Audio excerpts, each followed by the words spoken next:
Hello students, आज के इस लेक्चर में हम लोग डिस्कस करेंगे patterns of biodiversity. Okay, biodiversity का जो इंट्रोडक्शन था वो हम लोग ऑलरेडी फिनिश कर चुके हैं। अब यहाँ पे पैटर्न्स ऑफ बायोडाइवर्सिटी के बारे में डिस्कस करना है कि ये जो बायोडाइवर्सिटी है हमारे प्लैनेट पे, हमारे अर्थ पे, तो ये हर एरिया में जो है वो इक्वली नहीं है। ठीक है, सपोज मान लो ये हमारा प्लैनेट है, ठीक है, अर्थ जिस पे हम रह रहे हैं, और हम इस प्लैनेट की बात करें। सपोज आप इमेजिन करिए इस एरिया में बहुत ज़्यादा स्पीसीज रह रहे हैं, ठीक है, और इस एरिया में बहुत ज़्यादा कम, मतलब बहुत कम स्पीसीज रह रहे हैं। उसके बाद अगर आप देखोगे तो इस एरिया में और भी कम स्पीसीज रह रहे हैं। मतलब अगर हम इस तरह से एक एग्जाम्पल हम ले रहे हैं कि अगर हम एरिया वाइज देखें तो जो स्पीसीज है, नंबर ऑफ स्पीसीज हैं, वो क्या होते हैं, वो इक्वल नहीं है, वो अनइवन है। ठीक है, वो यूनिफॉर्मली नहीं है, हर जगह यूनिफॉर्म नहीं है कि चलो मान लो 5 यहाँ पे भी 5 तरह की स्पीसीज यहाँ पे भी पाए जा रहे हैं, 5 तरह की स्पीसीज यहाँ पे भी पाए जा रहे हैं, 5 तरह की स्पीसीज यहाँ भी पाई जा रही हैं।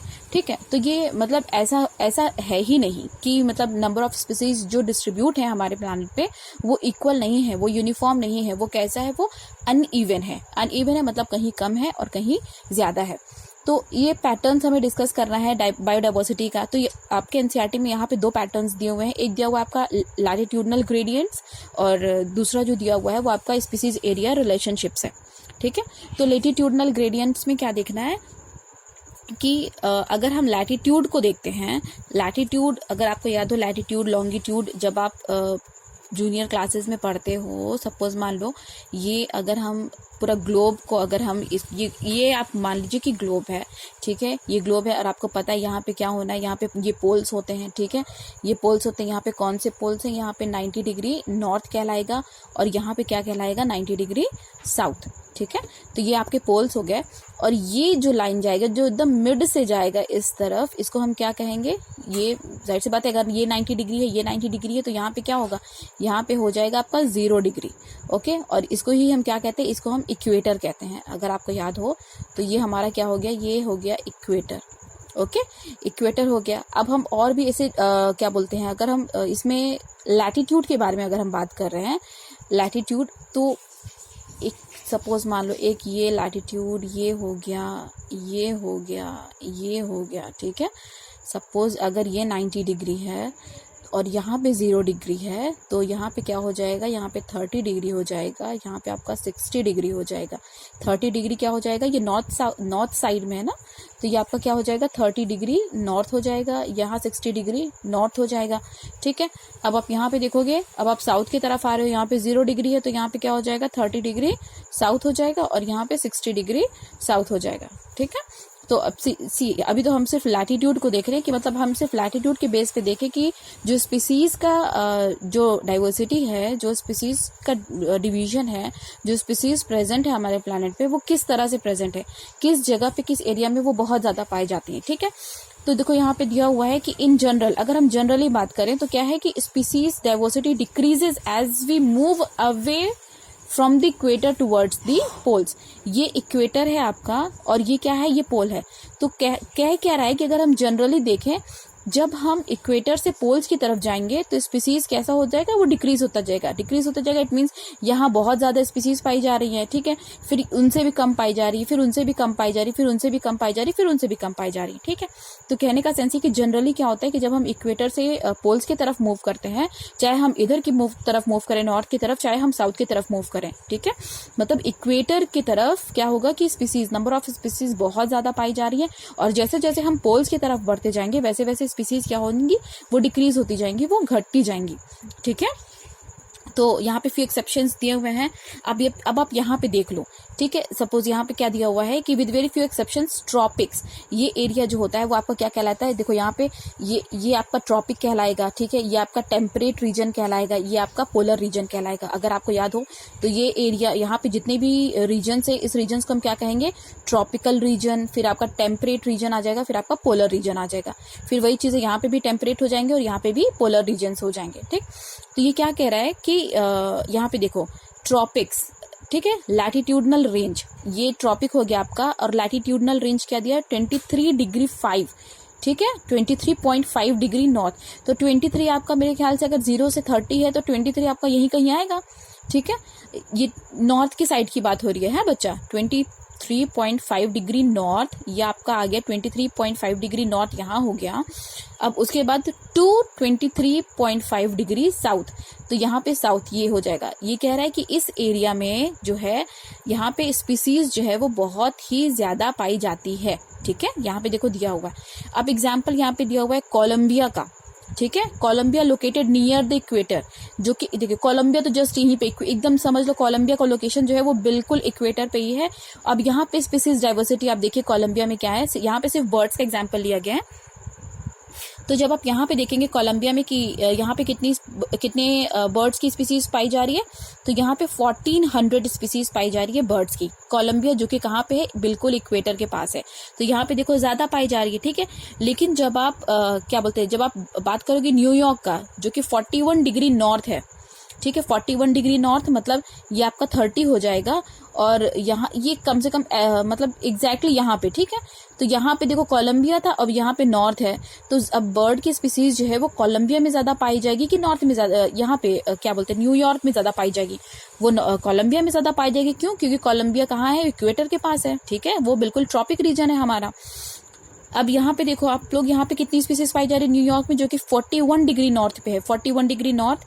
ठीक है, वहां पे 105 स्पीसीज। देखो यहाँ पे 1400 स्पीसीज थी बर्ड्स की, और यहाँ पे कितनी हो गई, 105 स्पीसीज। अब उसी पे आप ग्रीनलैंड को भी एग्जाम्पल में ले लो, जो कि 71 डिग्री है। ठीक है, ये आपको हो गया 60, और फिर ये हो गया आपका 70, तो 71 डिग्री के लगभग वहां पे क्या है, ग्रीनलैंड है, और जहाँ पे बर्ड की कितनी स्पीसीज है, सिर्फ और सिर्फ 56 स्पीसीज हैं। तो आप देखो ये कितना सही एग्जाम्पल दिया गया है कि अगर सपोज मान लो जब भी आपके एग्जाम में आएगा, तो आप इसके डिग्री के हिसाब से, आप इनको एग्जाम्पल के हिसाब से आप बिल्कुल भी इसको एक्सप्लेन कर सकते हैं कि यस कोलंबिया जो कि बिल्कुल यहाँ पे है, इक्वेटर पे है, जो कि बिल्कुल ट्रॉपिक रीजन्स पे है हमारे, वहाँ पे स्पीसीज जो है बहुत ज्यादा है। और जैसे जैसे हम पोल्स की तरफ बढ़ते जाते हैं, और नंबर ऑफ स्पीसीज जो है वो क्या होती है, डिक्रीज करती जाती है। ठीक है, अब यहाँ पे देखो इंडिया को एग्जाम्पल में लिया गया है। ठीक है, इंडिया जो है वो आपका पूरी तरह से क्या बोलते हैं, इक्वेटर पे तो नहीं है। ठीक है, लेकिन वो नियर इक्वेटर है आपका। ठीक है, देखो India with much of its land area in tropical latitudes. ठीक है, इंडिया सपोज यहाँ पे मतलब इंडिया कुछ लगभग आपका यहाँ पे है, नॉर्थ साइड में ही है इंडिया इक्वेटर के।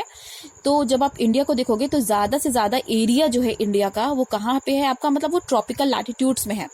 ठीक है, ये ट्रॉपिकल लैटिट्यूड्स में पाया जा रहा है, जहां पे बर्ड्स की जो है कितनी है, 1200 स्पीसीज पाई जा रही है बर्ड्स की। ठीक, तो सबसे पहले आपका क्या आ गया, कोलंबिया आ गया, कोलंबिया के बाद आपका क्या आ गया, इंडिया आ गया। ठीक है, इंडिया के बाद आपका क्या आ जाएगा, न्यूयॉर्क आ जाएगा, और न्यूयॉर्क के बाद आपका क्या आ जाएगा, ग्रीनलैंड आ जाएगा। ठीक है, जैसे जैसे हम इक्वेटर से दूर जाते हैं पोल्स की तरफ, जैसे जैसे हम पोल्स की तरफ बढ़ते जा रहे हैं, वैसे वैसे स्पीसीज जो है वो क्या हो रही है, डिक्रीज होती जा रही है। ठीक है, अब यहाँ पे एक एग्जाम्पल दिया हुआ है अमेज़न रेन फॉरेस्ट का। ठीक है, जो कि कहाँ है, साउथ अमेरिका में है। अभी इनको कहा जाता है कि ये हमारे क्या बोलते हैं, प्लैनेट के लंग्स हैं। ठीक है, जैसे कि लंग्स क्या करता है, इनहेल एक्सहेल के लिए हेल्प करता है, कि मतलब ये लंग्स क्या करता है हमें, कि ऑक्सीजन को लेके मतलब हमें प्योर कार्बन डाइऑक्साइड जो होता है, मतलब कार्बन डाइऑक्साइड जो है वो रिलीज कर रहा है।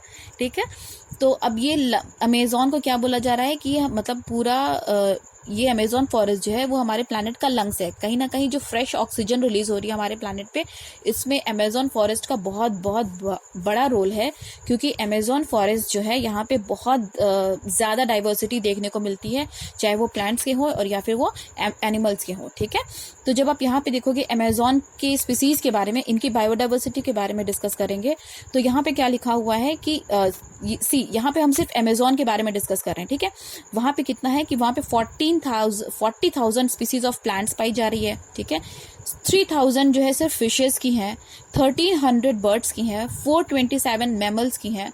ठीक है, 427 एम्फीबियंस की भी हैं, 378 जो है रेप्टाइल्स का है। ठीक है, और अगर आप इनवर्टिब्रेट्स देखो, ये सारे क्या हो जाएंगे, ये तो सारे वर्टिब्रेटा हो गए ना, ये सारे वर्टिब्रेट्स हो गए। अगर आप इनवर्टिब्रेट्स की बात करो तो इनवर्टिब्रेट्स वहां पे 1,25,000 से भी ज्यादा है। तो देखो सिर्फ अमेज़न रेन फॉरेस्ट के बारे में बात हो रही है कि यहाँ पे कितना ज्यादा डाइवर्सिटी देखने को मिल रहा है, और इसी वजह से इनको क्या बोला जाता है, लंग्स बोला जाता है अपने प्लैनेट का। ठीक है, तो देखो ये जो हो रहा है, देखिए ये क्या बता रहा है आपका कि मतलब लैटिट्यूडनल ग्रेडियंट क्या बता रहा है। जब आप लैटिट्यूड के हिसाब से देखोगे अपने प्लैनेट को, तो जैसे जैसे आप इक्वेटर से दूर जा रहे हो पोल्स की तरफ, पोल्स की तरफ आप बढ़ रहे हैं, वैसे वैसे स्पीसीज क्या हो रही है, वो डिक्रीज होती जा रही है। तो एक सब मतलब इक्वेटर पे आपको बहुत ज्यादा स्पीसीज देखने को मिलेगा, और जैसे जैसे आप पोल्स की तरफ बढ़ रहे हैं, चाहे वो नॉर्थ पोल हो या फिर साउथ पोल हो, और स्पीसीज क्या होंगी, वो डिक्रीज होती जाएंगी। ठीक है, लेकिन अब देखो यहाँ पे जो एक क्या बोलते हैं इटैलिक फॉर्म पे जो लिखा हुआ है क्वेश्चन, यहाँ पे देखिए, what is so special about tropics that might account for their greater biological diversity. मतलब ऐसा क्या ट्रॉपिकल रीजन में वहां पे क्या ऐसी स्पेशलिटी है, ऐसा क्या रीजन है जो कि वहां पे ज्यादा डाइवर्सिटी, ज्यादा बायोलॉजिकल डाइवर्सिटी देखने को मिलता है। ठीक है, तो यहाँ पे बहुत सारे नेचुरलिस्ट जो थे, इकोलॉजिस्ट थे, उन्होंने स्टडी किया। ठीक है, जितने भी बायोलॉजिस्ट थे उन्होंने स्टडी किया, और उन्होंने क्या बोलते हैं एटलीस्ट 3 हाइपोथेसिस को सामने रखा कि मे बी ये रीजन हो सकता है, और मे बी क्या मतलब कहीं ना कहीं लगभग यही रीजन ही है जहाँ जो कि ट्रॉपिकल रीजन्स में ज्यादा बायोडाइवर्सिटी देखने को मिलता है। ठीक है, तो उसमें सबसे पहला इन्होंने 3 रीजन बताया था। ठीक है, यहाँ पे ABC करके दिया हुआ है, तो आप जब देखोगे तो यहाँ पे सबसे पहला रीजन जो बताया है स्पेसिएशन का, कि मतलब देखो स्पेसिएशन क्या होता है, कि हमें पता है कि स्पेसिएशन हम लोग क्लास 10th में अच्छे से पढ़े हैं इसके बारे में, कि formation of new species from the existing ones. ठीक है, तो स्पेसिएशन क्या होता है कि ये बहुत ज्यादा टाइम टेकन प्रोसेस है।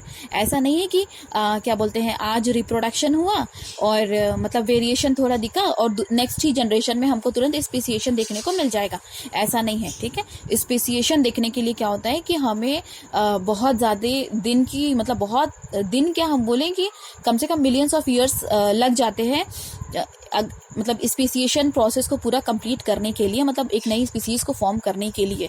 सिर्फ 1, 2 या 10, 15 जनरेशन में आप नई स्पीसीज को फॉर्म नहीं कर सकते। ठीक है, अब ये हो रहा है कि अब ये स्पेसिएशन इस रीजन में ज्यादा क्यों दिखा, स्पेसिएशन इस रीजन में इसलिए ज्यादा दिखा क्योंकि यहाँ पे जो टेम्परेचर है बहुत ज्यादा, यहाँ पे टेम्परेचर जो होते हैं वैरी नहीं करते हैं। ठीक है, ऐसा नहीं हो कि मतलब वहाँ पे टाइम टू टाइम बहुत ज्यादा चेंजेस देखने को मिलते हैं, ऐसा नहीं है। वहाँ पे मतलब यहाँ की जो टेम्परेचर है, यहाँ का जो क्लाइमेट है वो अनडिस्टर्ब्ड है। ठीक है, as compared to the tropic और temperate, as compared to temperate and polar regions. ठीक है, यहाँ पे जो है, यहाँ पे देखो, यहाँ पे लिखा हुआ है ना आपका, speciation is generally a function of time. जाहिर सी बात है, इसको टाइम मतलब एक अनडिस्टर्ब टाइम चाहिए ताकि वो नई स्पीसीज को फॉर्म कर सके। और अगर वहां पे टेम्परेचर तुरंत के तुरंत चेंज होता रहेगा, ठीक है, तुरंत वैरी करता रहेगा, तो वहां पे स्पीसीज का फॉर्मेशन उस तरह से नहीं हो पाएगा। ठीक है, देखो यहाँ पे दिया हुआ है ना, tropical latitudes have remained relatively undisturbed for millions of years. ठीक है, ये जो लैटिट्यूड है, ट्रॉपिकल लैटिट्यूड है, यहाँ की जो यहाँ पे जो एरिया है, ठीक है, यहाँ पे जो प्लेस है, वहाँ पे क्या होता है कि वहाँ के टेम्परेचर जो है वो अनडिस्टर्ब होते हैं फॉर मिलियंस ऑफ ईयर्स। ठीक है, दस हैड अ लॉन्ग, देखिए यहाँ पे क्या दिया हुआ, दस हैड अ लॉन्ग,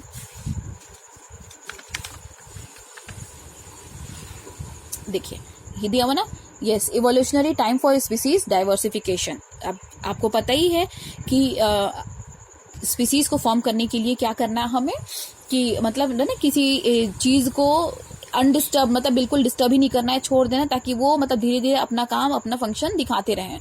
सेकेंड जो रीजन दिया हुआ है कि tropical environments unlike temperate ones. ठीक है, अगर हम ट्रॉपिक और टेम्परेट को कंपेयर करें तो क्या हो रहा है, यहाँ पे लेस सीजनल है, यहाँ पे सीजन्स बहुत ज्यादा चेंजेस नहीं होती है, relatively more constant and predictable. यहाँ पे अगर टेम्परेचर चेंज भी होता है तो वो प्रेडिक्टेबल है, हमें पता होता है कि हाँ कब कौन सा मतलब कब कौन सा सीजन आने वाला है, कब रेनी सीजन आना है, कब मानसून आना है, कब स्प्रिंग आना है, कब समर आना है, कब विंटर आना है। ठीक है, तो मतलब यहाँ पे प्रेडिक्टेबल है, और यही रीजन है कि यहाँ पे ज्यादा डाइवर्सिटी देखने को मिलती है। एक और रीजन यहाँ पे दिया हुआ है कि there is more solar energy available in the tropics. Yes, absolutely right, कि अगर हम ट्रॉपिक और टेम्परेट और पोलर को कंपेयर करें तो ट्रॉपिक एरिया इक्वेटर के पास मतलब एक ऐसा जगह है जहाँ पे जो एरिया ज्यादा से ज्यादा सोलर एनर्जी को क्या करता है, वो रिसीव करता है। और जब ज्यादा सोलर एनर्जी को रिसीव करेगा तो जाहिर सी बात है उनकी प्रोडक्टिविटी ज्यादा होगी, और जब ज्यादा प्रोडक्टिविटी होगी तो जाहिर सी बात है ज्यादा डाइवर्सिटी भी होगी।